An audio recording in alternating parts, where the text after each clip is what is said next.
Hi friends, എല്ലാവർക്കും സബന്യാസ് വ്ലോഗിൻ്റെ പുതിയൊരു വീഡിയോയിലേക്ക് സ്വാഗതം. പഴയകാല സ്മരണകൾ ഉണർത്തുന്ന ഒരു പലഹാരമാണ് കിണ്ണത്തപ്പം. വൈകുന്നേരം ചായയോടൊപ്പം നല്ല സോഫ്റ്റ് കിണ്ണത്തപ്പം കഴിച്ചാലോ?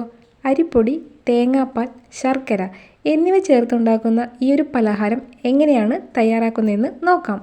1 കപ്പ് അളവിൽ പച്ചരി നൈസായി പൊടിച്ചെടുത്തത്. വറുത്തതും വറുക്കാത്തതുമായ അരിപ്പൊടി ഇതിനായി ഉപയോഗിക്കാം. ഞാനിവിടെ വറുക്കാത്ത അരിപ്പൊടിയാണ് ഉപയോഗിക്കുന്നത്. രണ്ടാമതായി വേണ്ടത് ഒരു വലിയ തേങ്ങ ചിരകിയെടുത്ത 1-ാം പാലും 2-ാം പാലും. അടുത്തതായി വേണ്ടത് മധുരത്തിന് ആവശ്യമായ 4 വലിയ ശർക്കര അരക്കപ്പ് വെള്ളത്തിൽ നന്നായി അരിച്ചെടുത്ത ശർക്കരപ്പാനി. ഇനിയൊരൽപ്പം പരിപ്പ് വെള്ളമൊഴിച്ച് കുതിർത്തെടുക്കണം. കടലപ്പരിപ്പാണ് കിണ്ണത്തപ്പത്തിലേക്ക് ചേർക്കാറുള്ളത്.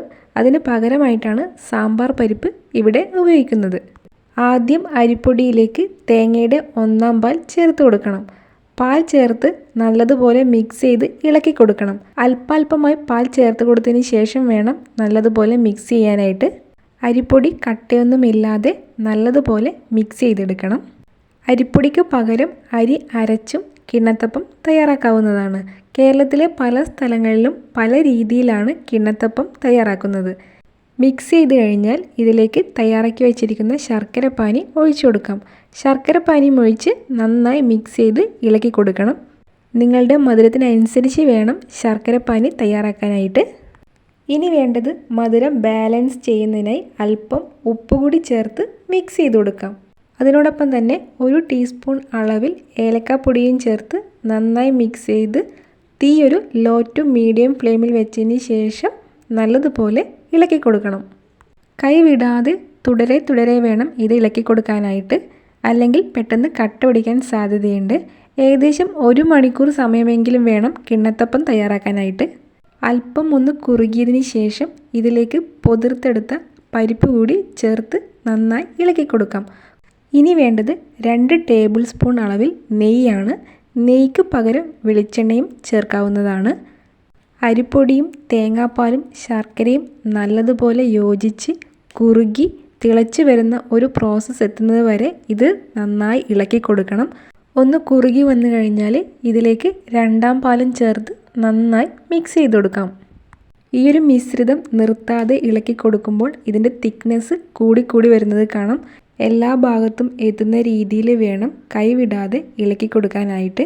പെട്ടെന്ന് കട്ട പിടിക്കാതിരിക്കാൻ വേണ്ടിയാണ് ഇതുപോലെ തുടരെ ഇളക്കി കൊടുക്കേണ്ടത്. ഇതിൻ്റെ തിക്നെസ് കൂടി പാത്രത്തിൽ നിന്നും വിട്ടുകിട്ടുന്ന ഒരു പരുവമാണ് ഇതിൻ്റെ യഥാർത്ഥ പാകം. ഏകദേശം അരമണിക്കൂർ കഴിയുമ്പോഴേക്കും നന്നായി കുറുകി വന്നിട്ടുണ്ട്. പാത്രത്തിൽ നിന്നും വിട്ടുകിട്ടുന്ന ഒരു പ്രോസസ്സിലേക്ക് എത്തിച്ചേരുന്നത് വരെ വേണം ഇത് ഇളക്കി കൊടുക്കാനായിട്ട്. ഏകദേശം 1 മണിക്കൂർ സമയമാകുമ്പോഴേക്കും നല്ലതുപോലെ പാത്രത്തിൽ നിന്നും ഇളകി വന്ന് കയ്യിൽ ഒട്ടിപ്പിടിക്കാത്ത രീതിയിലേക്ക് വന്നിട്ടുണ്ട്. ഇനി കിണ്ണത്തപ്പം തയ്യാറാക്കുന്നതിനുള്ള ഒരു പാത്രത്തിലേക്ക് അല്പം നെയ്യ് തടവിയതിന് ശേഷം ഇതിലേക്ക് എല്ലാം സെറ്റ് ചെയ്ത് കൊടുക്കാം. പിന്നീട് ഇതുപോലൊരു തവി ഉപയോഗിച്ച് പ്രസ് ചെയ്ത് സെറ്റാക്കിയതിന് ശേഷം 2-3 മണിക്കൂർ മാറ്റി വയ്ക്കാം. അതിനുശേഷം നമുക്കിത് തുറന്നു നോക്കാം. കിണ്ണത്തിൽ ഉണ്ടാക്കുന്നത് കൊണ്ടും ആകൃതി കൊണ്ടുമാണ് ഈ ഒരു പലഹാരത്തിന് കിണ്ണത്തപ്പം എന്ന പേര് വരാൻ കാരണം. മലബാറിലെ വളരെ പ്രശസ്തമായൊരു പലഹാരമാണ് കിണ്ണത്തപ്പം.